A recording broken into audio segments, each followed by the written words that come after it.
नमस्कार दोस्तों, स्वागत है आपका हमारे YouTube channel teacher Tata exam में। आइए शुरू करते हैं आज की वीडियो। और आज का हमारा टॉपिक है संज्ञा। देखिए, संज्ञा की परिभाषा किसी व्यक्ति, वस्तु, प्राणी, गुण या भाव के नाम का बोध कराने वाले शब्दों को क्या कहते हैं? संज्ञा शब्द कहते हैं। जैसे किसी व्यक्ति का नाम, वस्तु का नाम, स्थान का नाम, भाव का नाम। आपको वाक्य दे देगा और वाक्य में या तो किसी व्यक्ति का नाम या किसी वस्तु का नाम या किसी स्थान का नाम या किसी भाव का नाम दे दिया जाएगा। आपको पहचानना है और आपसे पूछा जाएगा निम्नलिखित वाक्य में संज्ञा शब्दों को पहचानिए। व्यक्ति में जैसे किसी व्यक्ति का नाम भाई रमेश हो गया, श्री कृष्ण हो गया, महात्मा गांधी, ऐसे ही बहुत से नाम आपको देखने को मिलेंगे। जैसे वस्तु में आपका पुस्तक हो गया, पेन हो गया, मेज हो गया, कुर्सी हो गया, ऐसे ही शब्द आपको देखने को मिले। स्थान में आपको जैसे भारत हो गया, दिल्ली हो गया, जापान हो गया, ऐसे ऐसे शब्द आपको देखने को मिलेंगे। भाव में आपको बुढ़ापा, मिठास, लंबाई, चौड़ाई आदि शब्द देखने को मिलेंगे। ये क्या शब्द हैं? संज्ञा शब्द हैं।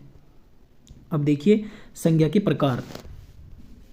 संज्ञा मुख्य रूप से 3 प्रकार की होती है: व्यक्तिवाचक संज्ञा, जातिवाचक संज्ञा, भाववाचक संज्ञा। और इसमें 2 और मिल जाते हैं अर्थ के आधार पर। कौन कौन से? समूहवाचक संज्ञा और द्रव्यवाचक। यानी कि कुल मिलाकर कितने हो गए? 5। देखिए केवीएस में एक क्वेश्चन आया था कि व्युत्पत्ति के आधार पर संज्ञा के प्रकार कितने होते हैं? तो 3 होते हैं: व्यक्तिवाचक, जातिवाचक और भाववाचक। ठीक है ना। अब देखिए इन्हें थोड़ा डिटेल से देख लेते हैं। व्यक्तिवाचक संज्ञा। व्यक्तिवाचक संज्ञा क्या होता है? जिस संज्ञा शब्द से किसी व्यक्ति, वस्तु अथवा स्थान का बोध हो उसे हम क्या कहते हैं? व्यक्तिवाचक संज्ञा कहते हैं। जैसे राम, ताजमहल, हिमालय, दिल्ली। इनकी एक खास बात है भाई, ये अपने आप में एक होते हैं, सिंगल, इनसे दूसरा नहीं होता कोई भी अलग से। जैसे दिल्ली एक स्थान एक ही है, तो ये क्या होगा? व्यक्तिवाचक संज्ञा। अब देखिए जातिवाचक संज्ञा। परिभाषा देख लिए। जिन संज्ञा शब्दों से संपूर्ण जाति का बोध हो उसे जातिवाचक संज्ञा कहते हैं। जैसे मनुष्य, नदी, पशु, पर्वत, लड़का, डॉक्टर, ये भी एक जातिवाचक। वकील, ये कैसे शब्द हैं? जातिवाचक। तो ये कौन सी संज्ञा होगी? जातिवाचक संज्ञा होगी। क्योंकि भाई मनुष्य है, मनुष्य में एक मनुष्य, बहुत सारे मनुष्य होते हैं। नदी बहुत सारी होती है, पशु में बहुत सारे पशु आ जाते हैं, पर्वत में बहुत सारी पर्वत श्रृंखला जैसे हिमालय, अरावली पर्वत। ऐसे लड़का कोई एक नहीं होता, बहुत सारे लड़के होते हैं। इसी प्रकार देखिए भाववाचक संज्ञा। ऐसे शब्द जो किसी गुण, दोष, अवस्था आदि की पहचान कराते हैं। यानी कि वाक्य में आपको किसी व्यक्ति के दोष के बारे में, गुण के बारे में, अवस्था के बारे में बताया जाएगा और आपसे पूछा जाएगा निम्नलिखित वाक्य में भाववाचक कौन सी संज्ञा है? तो आपको पहचानना है उन शब्दों को देखकर। जैसे बचपन, ईमानदारी, क्रोध, हर्ष आदि। ये शब्द कैसे हैं? भाववाचक संज्ञा है। अब देखिए यहाँ से एक मोस्ट इंपोर्टेंट क्वेश्चन बनता है, जातिवाचक संज्ञा को भाववाचक संज्ञा में परिवर्तित करना। जैसे मानव में मानवता। अब देखिए यहाँ से मोस्ट इंपोर्टेंट क्वेश्चन बनते हैं बहुत ज़्यादा। जातिवाचक संज्ञा आपको दे देगा और आपको किस में परिवर्तित कराएगा? भाववाचक संज्ञा में। जैसे मानव शब्द क्या है? जातिवाचक है, तो इसका भाववाचक क्या बन जाएगा? मानवता। पशु, पशुत्व। धनुज, धनुजता। स्त्री, स्त्रीत्व। पुरुष, पुरुषत्व। मित्र, मित्रत्व। पंडित, पंडित्य। ये सब ऐसे हैं जिनमें आप प्रत्यय शब्द लगाकर भाववाचक संज्ञा बना देंगे। ठीक है। इसी प्रकार विशेषण शब्द आपको मिलेंगे और विशेषण शब्दों को भाववाचक में परिवर्तित करना होगा। जैसे बूढ़ा, बुढ़ापा। सुंदर, सुंदरता। वीर, वीरता। सर्द, सर्दी। चतुर, चतुराई। यानी कि आप देख रहे हैं इनमें प्रत्यय शब्द लगा है और विशेषण से भाववाचक संज्ञा बन जाता है। इसी प्रकार क्रिया वाले शब्द मिलेंगे आपको। जैसे आपको लड़ना, लड़ाई। सिलना, सिलाई। छापना, छपाई। सजना, सजावट। बोलना, बोली। आपको ये परिवर्तित करके इसको क्रिया से भाववाचक में परिवर्तित करने पड़ेंगे। अब देखिए नेक्स्ट, जैसे सर्वनाम शब्द मिलेंगे, में भी आप किस में? भाववाचक में। निज, निजता। अपना, अपनापन। मम, ममत्व। आप देख रहे हैं कि हर एक जो शब्द है उसमें ता, पन, त्व आदि जैसे आपको प्रत्यय लगाकर भाववाचक संज्ञा बन जाता है। अब देखिए समूहवाचक संज्ञा। समूहवाचक संज्ञा की परिभाषा देखिए। ये संपूर्ण समूह का, समुदाय का क्या कराते हैं? बोध कराते हैं। जैसे झुंड हो गया, भीड़ हो गया, लोकसभा हो गया, कमेटी होगा, आयोग हो गया। ठीक है। ये समूह, इनमें बहुत सारे सदस्य होते हैं। जैसे झुंड में जो पशु पक्षियों का झुंड। भीड़, भीड़ में तो भाई बड़े बूढ़े बच्चे सभी आ जाते हैं। लोकसभा में आपको पता है कि इसमें भी सदस्य बैठते हैं बहुत सारे।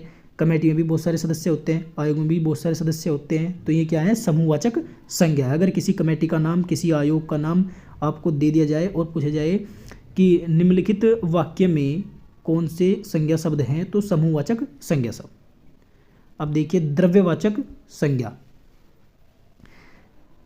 ऐसे शब्द जो धातु या द्रव्य पदार्थों के बारे में बताते हैं, यानी कि ऐसे शब्द जिनके हम मापतोल कर सकते हैं, जैसे गेहूँ, दही, सोना, चांदी, चावल, घी, तेल आदि।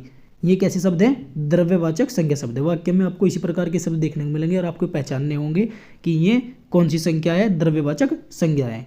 अब देखिए, अब हम पढ़ेंगे सर्वनाम के बारे में। सर्वनाम से आप क्या समझते हैं? देखिए परिभाषा देख लीजिए। सभी संज्ञाओं के स्थान पर प्रयुक्त होने वाले शब्दों को क्या कहते हैं?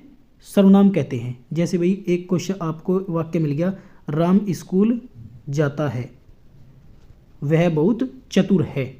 तो इसमें राम के लिए एक शब्द यूज हुआ है वह, तो ये वह शब्द क्या है? सर्वनाम है। आपको इसी प्रकार पहचानने हैं वाक्य में कि भाई निम्नलिखित में वाक्य में सर्वनाम को पहचानिए, तो बता देना है इसको। वह, तुम, आप, ये सब क्या है? सर्वनाम शब्द हैं। अब देखिए सर्वनाम के भेद। सर्वनाम के कितने भेद होते हैं? 6 भेद होते हैं सर्वनाम के। कौन कौन से देख लीजिए। नंबर 1 पुरुषवाचक सर्वनाम, नंबर 2 निश्चयवाचक सर्वनाम, नंबर 3 अनिश्चयवाचक सर्वनाम, संबंधवाचक सर्वनाम, प्रश्नवाचक सर्वनाम और निजवाचक सर्वनाम। देखिए एक बार इनको अब डिटेल में देख लेंगे। पुरुषवाचक सर्वनाम, जो सर्वनाम व्यक्तियों जैसे पुरुष, स्त्री के स्थान पर आते हैं वे क्या कहलाते हैं? पुरुषवाचक सर्वनाम कहलाते हैं। ये कितने प्रकार के होते हैं? 3 प्रकार के, उत्तम पुरुष, मध्यम पुरुष और अन्य पुरुष। अगर 2 व्यक्ति आपस में बात कर रहे हैं, जैसे जो व्यक्ति बोल रहा है वो क्या है? वक्ता, जो सुन रहा है श्रोता, और जिसके बारे में बोल रहा है तीसरा वो क्या है? अन्य पुरुष। यानी कि जो बोलता है, यानी कि मैं आपके सामने अगर बोल रहा हूँ तो मैं उत्तम पुरुष, आप सुन रहे हैं मध्यम पुरुष, और जिसके बारे में हम बात कर रहे हैं वो क्या है? अन्य पुरुष है। तो इसी प्रकार के क्वेश्चन आपको देखने को मिलेंगे और आपको पहचानना पड़ेगा वाक्य में कि इसमें कौन सा सर्वनाम है, पुरुषवाचक सर्वनाम है। अब देखिए निश्चयवाचक सर्वनाम। निश्चित चीज़ों का बोध या ज्ञान कराने वाले शब्द क्या होते हैं? निश्चयवाचक सर्वनाम होते हैं। जैसे हम किसी कार को देखकर बात कर रहे हैं कि भाई यह कार क्या है? यह कार मेरी है। निश्चित है कि यह कार उसी आदमी की है जो उस कार के बारे में बात कर रहा है। एक कार हमने मान लिया कहीं दूर देखी थी, तो हम किसी सामने कह रहे हैं कि भाई वह कार मेरी है, तो निश्चित है कि भाई यह वो जो कार की बात हो रही है वह कार किसकी है? उस आदमी की है जो बता रहा है। तो वहाँ पर कौन सा सर्वनाम होगा? निश्चयवाचक सर्वनाम होगा। अब देखिए अनिश्चयवाचक सर्वनाम, इसकी परिभाषा देखिए। अनिश्चित प्राणी वस्तु का बोध कराने वाले शब्द क्या कहलाते हैं? अनिश्चयवाचक सर्वनाम कहलाते हैं। जैसे पता नहीं है, मान लिया कोई वाक्य दे दिया, कोई आया है, निश्चित नहीं है, पता नहीं है, उसके बारे में कुछ भी हमें ज्ञान नहीं है कि कौन है, तो वे शब्द कौन से है? जैसे कोई, किसी, किसने, किसको, ये शब्द क्या है? अनिश्चयवाचक सर्वनाम है। अब देखिए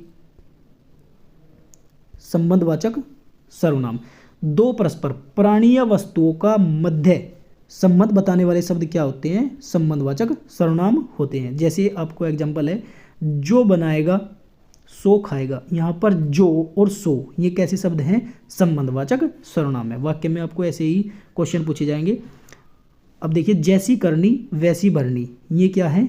ये भी संबंधवाचक सर्वनाम है, जैसी और वैसी। अब देखिए प्रश्नवाचक सर्वनाम। प्रश्नवाचक सर्वनाम, प्रश्न का बोध कराने वाला शब्दों को क्या कहते हैं? प्रश्नवाचक सर्वनाम कहते हैं। आप वाक्य में आपको प्रश्नवाचक शब्द देखने को मिलेंगे, कौन, क्या, किसने, कैसे, ये शब्द क्या है? ये शब्द क्या कहलाएंगे? प्रश्नवाचक सर्वनाम। अब देखिए निजवाचक सर्वनाम, जिन शब्दों का प्रयोग खुद के बलबूते के लिए होता है, यानी खुद को अपने आप के लिए होता है, वो क्या होते हैं? निजवाचक सर्वनाम होते हैं। वाक्य में आपको जहाँ पर आप शब्द या अपना, अपनी